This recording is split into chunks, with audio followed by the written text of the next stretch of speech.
আমি এই দর্শক দেখুন এক ধরনের ঘাস জাতীয় উদ্ভিদ বলা যাবে। দেখুন কত বড় বড়, বেশ এবং দেখতেও চমৎকার, একদম সবুজ সবুজে ভরে গেছে, পাতাগুলো চিকন। আমি একটু কাছ থেকে দেখানোর চেষ্টা করব।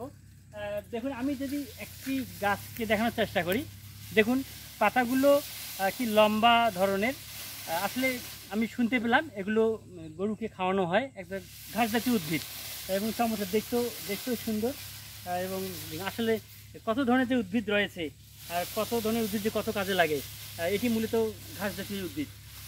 পশু পাখি, পশুদের বিশেষ করে গবাদি পশুকে খাওয়ানো হয়, চমৎকার। এবং আমি শুনলাম এখানে এটিরও অনেক পুষ্টিগুণ রয়েছে।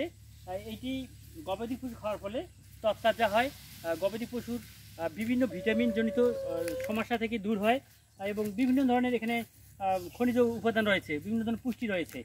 আসলে দর্শক, বাংলাদেশের শতকরা 80% কৃষক প্রত্যেকেই তো গবাদি পশু লালন পালন করে। তারা প্রত্যেকেই একটু বাড়ির পাশে যদি একটু অনাবাদি কিংবা উঁচু জমিতে যদি এই চারাগুলো, এই ঘাসগুলো, এই উদ্ভিদগুলো যদি রোপণ করেন, তাহলে গবাদি পশুর খাদ্যের অভাব অনেকাংশে মিটে যাবে এবং সংসারে সচ্ছলতা ফিরে আসবে। দর্শক, ভিডিওটি উপভোগ করার জন্য সবাইকে ধন্যবাদ।